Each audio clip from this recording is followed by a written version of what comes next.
구소매TV에 오신 여러분들을 진심으로 환영합니다. 부동산을 소개하는 매니저 도일곡입니다. 반갑습니다.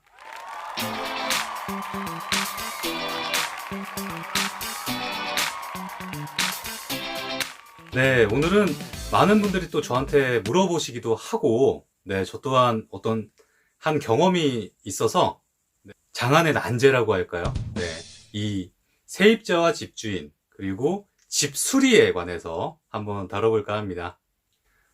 저도 이렇게 월세부터 시작을 해서 전세, 오피스텔, 아파트, 빌라 여러 형태의 집을 살아봤는데요.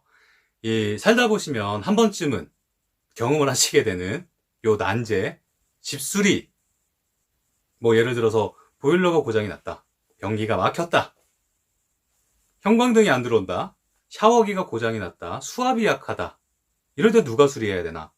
혹은 내가 전세를 살 때는 세입자인 내가 고쳐야 되고, 월세를 살 때는 집주인, 실소유주분이 고쳐주셔야 된다.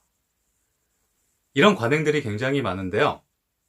먼저 결론부터 말씀드리면, 집수리 누가 해야 되나? 두구두구두구두구.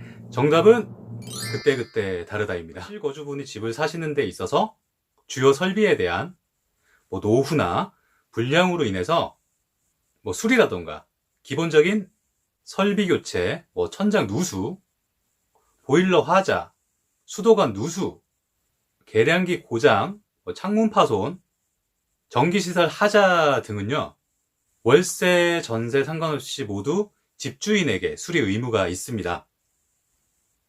하지만 세입자의 단순한 과실이라던가 고의로 인해서 파손이 됐다거나 간단한 수리라던가 소모품 교체, 사는데 크게 지장이 없는 수리 같은 경우에는 세입자, 실거주하시는 분들이 하는 게 맞습니다. 민법 623조 임대인의 의무에 따르면 임대인은 목적물을 임차인에게 인도하고 계약 존속 중에 그 이용 수익에 필요한 상태를 유지할 의무를 부담하는데요. 세입자의 경우 민법 374조에 따라서 임차한 물건을 선량한 관리자의 주의로 보존해야 되며, 민법 615조에 의거해서 원상 회복할 의무가 있기 때문이다 라고 되어 있습니다. 그래서 아까 말씀드렸다시피 그때그때 다르긴 하지만요, 관행상은 보통 어떻게 되는지 말씀을 한번 드려볼게요. 예를 들어서 변기가 고장이 났습니다. 그럼 수리비가 나오겠죠? 이럴 때는 보통 집주인이 해주시게 되고요. 변기가 막혔다, 요 같은 경우는 변기가 고장이 난 게 아니죠. 실사용하다가 막혔으니까 이런 거는 세입자분들이 해주시고요.